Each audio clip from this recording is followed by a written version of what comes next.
La diputada Germana Figueroa Casas. Muchas gracias, señor presidente. Como ya han dicho muchos, esta es una ley muy amplia. Entonces, ¿cómo hacemos para, en estos pocos minutos, transmitir el contenido? Entonces pensé hacerlo a través de una imagen. Todos los ciudadanos, en algún momento de nuestra vida, nos enfrentamos o nos relacionamos con el Estado. Y la mayor parte de esas veces es como estar parados en una cancha inclinada, una cancha de un partido de fútbol donde cuesta avanzar, porque es como que hay un freno, no podemos subir, no podemos traspasar. Se hace muy difícil. Esta ley lo que trata de hacer es disminuir esas asimetrías, esa asimetría entre ciudadano y Estado, entre contribuyente y fisco, y transformar a ese contribuyente en un ciudadano fiscal. Tratar de que la cancha se empiece a emparejar.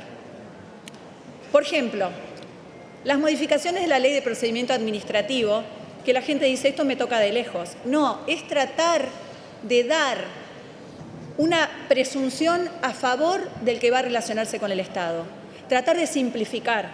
Eso también se da cuando uno trata de transparentar lo que hace el Estado, cuando trabaja con un expediente electrónico, como se hizo en el gobierno de Mauricio Macri, donde se avanzó muchísimo, y cuando vino la pandemia, gracias a eso, un montón de servicios del Estado pudieron continuar. Hay que profundizar eso, hay que impedir que los expedientes se puedan modificar, hay que permitir que todos los ciudadanos sepan a dónde va el dinero que aportan cada día con sus impuestos. También hay que evitar el uso propio del Estado, que el que está a cargo del gobierno se crea que es dueño y hasta lo use para su propio beneficio cuando quiere renovar, por ejemplo, una banca o renovar un puesto estatal. No puede ser que se usen los recursos del Estado para eso. También hay una parte que a lo mejor pasa más desapercibida, pero fue pedida por los ciudadanos, por muchos. Hubo más de 30.000 firmas y una ONG que se llama Lógica trabajó en eso, que es transparentar los impuestos que están cada vez que uno paga una factura. Porque la realidad es que mucho se ha hablado del impuesto a las ganancias de los empleados, porque uno lo ve en el recibo. Pero si cada uno de los ciudadanos viera cada vez que compra un producto, y ahora con esta ley lo puede hacer, ¿cuánto hay de impuesto que está pagando en ese producto? Cuando carga nafta, cuando compra un refresco o cuando cualquier cosa que compre. Va a quedar incompleto porque lo que falta va a estar solo lo nacional, va a faltar lo provincial. En Brasil se hizo y sirvió para que mucha gente tome conciencia de lo que se está pagando. Entonces, transparentamos el gasto, transparentamos de dónde sale el dinero para pagar ese gasto. Pero claro, estamos hablando de libertad, ¿no? Y cuando uno habla de libertad, no hay mayor libertad que la que da la educación.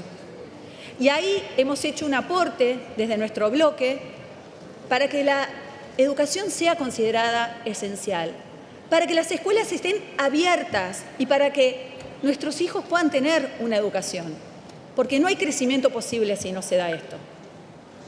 Ahora, también está la libertad de transitar en el capítulo de seguridad, o la libertad de emprender. ¿Cómo puede ser que una empresa pueda ser bloqueada y quedarse sin comprar y vender? Eso no puede pasar más en nuestro país. Las protestas son legítimas, pero tiene que haber un límite. Esto de que la libertad de uno termina donde empieza la libertad del otro es, pero fundamental. Tenemos que internalizarlo. Pero también está la libertad que da poder trabajar y con lo que uno gana, que le alcance para vivir, que le alcance para desarrollarse. Y como ya se mencionó, en este momento hay empleados que están registrados y ganan por debajo de la línea de pobreza. Y eso no puede suceder.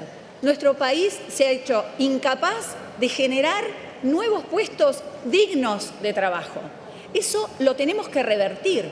Y además, hablando de jubilados, cada persona que trabaja aporta para los jubilados, porque tenemos un sistema de reparto que se mantiene con los aportes que hacemos todos. Y eso también hace a la dignidad de lo que puede ganar un jubilado. Más allá de eso, hemos planteado que tenemos que cambiar la fórmula de movilidad jubilatoria. No puede seguir así. Esta fórmula ya vemos que no ha dado resultados y tenemos que modificarla. Esperamos que pronto pueda ser tratada. Junto con lo del trabajo se plantea avanzar con registrar empleo, o sea, que las empresas que no tienen empleados registrados lo hagan. No olvidemos que la otra cara de eso es una reforma laboral que en este momento está siendo cuestionada en la justicia, pero que realmente es muy necesaria, porque mientras haya tantas barreras de salida, va a haber barreras de entrada. Y el empresario no puede pensar en un empleado como un problema. Tiene que verlo como una solución, como un crecimiento. Tiene que ser el objetivo tener la mayor cantidad de empleados posibles y bien. Y también, hablando de crecimiento, hay un capítulo que es el régimen de incentivo para grandes inversiones, que lo que hace no es dar tantas ventajas, lo que hace es prometer un país normal, un país que no tenemos, un país donde haya estabilidad, donde uno sepa las reglas de juego y se mantengan en el tiempo. Y claro, uno dice, ¿por qué solo para grandes inversiones? Bueno, necesitamos infraestructura, necesitamos que crezca la biotecnología, necesitamos un montón de cosas en nuestro país. Pero no nos tenemos que olvidar que a esto tenemos que apuntar para todos. Esto tiene que ser el norte, acá tenemos que ir. Todos tienen que tener esta posibilidad de estabilidad, todos tienen que tener baja de impuestos, todos tienen que lograrlo. Pero hay un impuesto que es el peor de todos, que es la inflación. Y por eso también estamos totalmente de acuerdo con el déficit cero y queremos apuntar a eso. Ahora, también quedó fuera el capítulo fiscal. Y dentro de ese capítulo fiscal, que ya mencioné, estaban los jubilados, también tenemos que incorporar, modificar este régimen tributario que tenemos.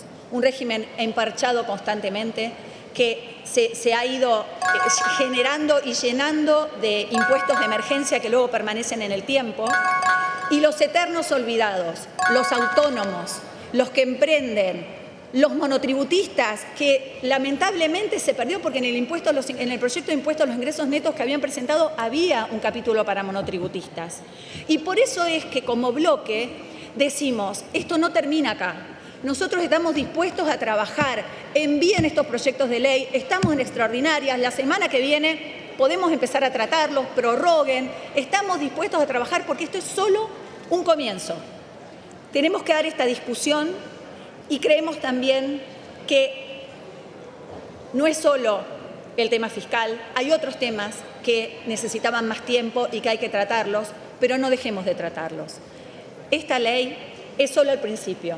Queremos seguir trabajando para que haya más desregulaciones, menos privilegios y más libertad para cada uno de los habitantes del suelo argentino. Muchas gracias.